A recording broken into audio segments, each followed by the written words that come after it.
പരാതിക്കാരിക്ക് വാട്സാപ്പിൽ സന്ദേശമയച്ച CPOയ്ക്ക് suspension. Thiruvalla police സ്റ്റേഷനിൽ CPO ആയിരുന്ന സുനിലിനെതിരെയാണ് നടപടി. യുവതിയുടെ പരാതി പ്രകാരം കേസ് രജിസ്റ്റർ ചെയ്തു. തിരുവല്ല പോലീസ് FIR-ഉം രജിസ്റ്റർ ചെയ്തിട്ടുണ്ട്. പ്രവീൺ പുരുഷോത്തമൻ നൽകും വിശദാംശങ്ങൾ. പ്രവീൺ, സസ്പെൻഷൻ നൽകിയിരിക്കുന്നു അല്ലേ CPOയ്ക്ക്?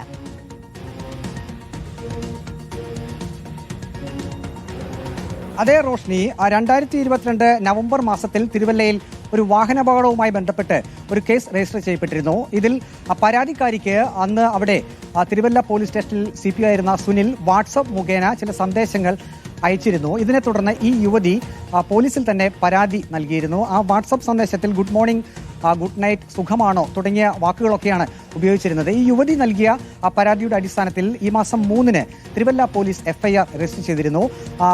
അതിന് പിന്നാലെ അടൂർ പോലീസ് സ്റ്റേഷനിലേക്ക് ഈ CPOയെ സ്ഥലം മാറ്റുകയും ചെയ്തിരുന്നു. ഇന്നലെ ഈ സസ്പെൻഷൻ ഉത്തരവ് ഇറങ്ങി എന്നാണ് നമുക്ക് പോലീസിൽ നിന്നും മനസ്സിലാക്കാൻ കഴിയുന്നത്. അതായത് ഇലക്ട്രോണിക് മാധ്യമത്തിലൂടെ പരാതിക്കാരിയെ അപകടകരമായ രീതിയിൽ പിന്തുടർന്നു എന്നാണ് FIR-ൽ രേഖപ്പെടുത്തിയിരിക്കുന്നത്. അത് കൃത്യമായി തന്നെ ആ വാക്ക് തന്നെ, പിന്തുടർന്നു എന്ന വാക്ക് തന്നെയാണ് FIR-ൽ ഉപയോഗിച്ചിരിക്കുന്നത്. ഏതായാലും പ്രഥമ ദൃഷ്ട്യാ ഇത്തരം സന്ദേശങ്ങൾ അയച്ചത് അത് കുറ്റകരമാണ് എന്ന് തന്നെ പോലീസ് വകുപ്പ് കണ്ടെത്തി. അതിന്റെ അടിസ്ഥാനത്തിൽ കൂടിയാണ് തിരുവല്ലയിൽ CPO ആയിരുന്ന സുനിലിനെതിരെ ഇപ്പോൾ വകുപ്പ് തല നടപടി ഉണ്ടായിരിക്കുന്നത്. ആ ഉദ്യോഗസ്ഥന് CPOയ്ക്ക് സസ്പെൻഷനാണ് ഇപ്പോൾ നൽകിയിരിക്കുന്നത്. വിനീത.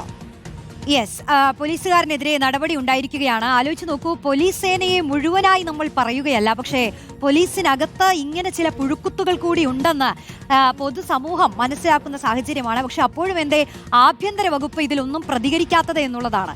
പോലീസ് സ്റ്റേഷനിൽ എത്തുന്ന പരാതിക്കാർക്ക് ഇങ്ങനെ വാട്സപ്പ് സന്ദേശം അയക്കുന്ന ചില പോലീസുകാർ ഒരു വശത്ത്, പരാതി പറയാനെത്തുന്ന, ഇടനില നിൽക്കാനെത്തുന്ന ആളുകളെയൊക്കെ പിടിച്ച് അടിക്കുകയും തൊഴിക്കുകയും ചെയ്യുന്ന പോലീസ് മറ്റൊരു വശത്ത്, ഒരു സേനയെ മുഴുവൻ, ആ സേനയ്ക്ക് മുഴുവൻ നാണക്കേടുണ്ടാക്കുന്ന ചില ആളുകൾ ഇങ്ങനെ ഈ ഒരു സംവിധാനത്തിനകത്ത് തൊഴിൽ ചെയ്യുന്നുണ്ട് എന്നുള്ളത് കൂടി കൂടുതലായി ഇങ്ങനെ വ്യക്തമാവുകയാണ്.